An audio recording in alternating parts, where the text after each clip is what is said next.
اعوذ باللہ من الشیطان الرجیم بسم اللہ الرحمن الرحیم حاضرین و سامعین السلام علیکم ورحمۃ اللہ وبرکاتہ۔ طب روحانی میں آپ سب کو خوش آمدید۔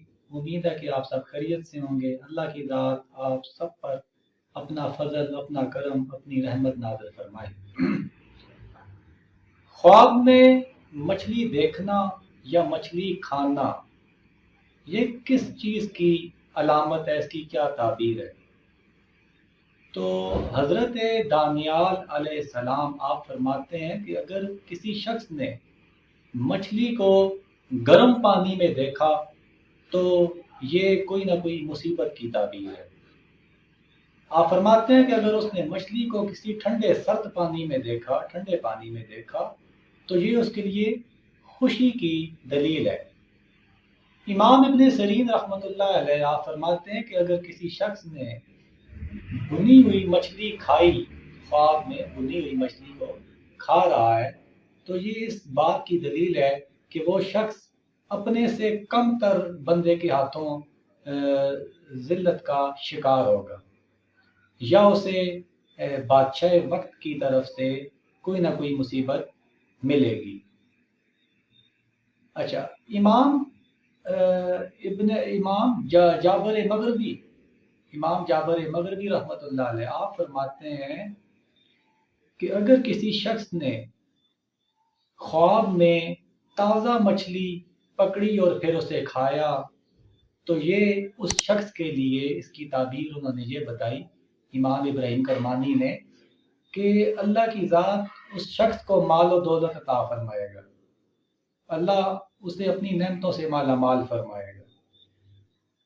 آخر میں امام جعفر صادق رضی اللہ تعالیٰ عنہ آپ کا بھی جو تعبیر ہے وہ بھی میں آپ کے سامنے رکھتا ہوں۔ امام جعفر صادق رضی اللہ تعالیٰ عنہ آپ فرماتے ہیں کہ خواب میں مچھلی دیکھنے کی 6 تعبیریں ہیں۔ امام جعفر صادق آپ فرماتے ہیں کہ 6 تعبیریں ہیں مچھلی دیکھنا خواب میں۔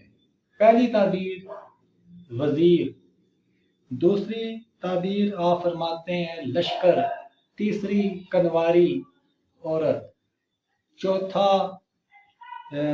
مال غنیمت، پانچواں غم و اندوا کہ اسے غم پہنچے گا، تکلیف پہنچے گی، اور تیسرا ہندو کنیز۔ اب یہ امام جعفر صادق رضی اللہ تعالیٰ عنہ آپ نے یہ تعبیر دی ہے۔ امید ہے کہ آپ کو میری یہ بات سمجھ آئی ہوگی۔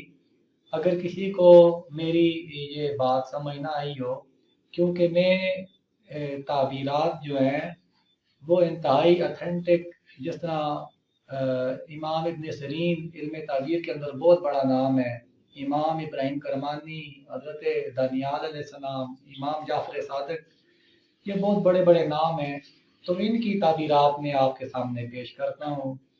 تو اگر آپ کو پھر بھی سمجھ نہ آئے تو لازمی کمنٹ میں مجھ سے پوچھ لیا کریں، تو تاکہ میں آپ کی رہنمائی کر سکوں۔ تو امید ہے کہ آپ سب کو یہ بات میری سمجھ آئی ہوگی۔ اسی کے ساتھ دعاؤں میں مجھے یاد رکھیے گا، آپ کا تابعدار۔ السلام علیکم ورحمۃ اللہ وبرکاتہ۔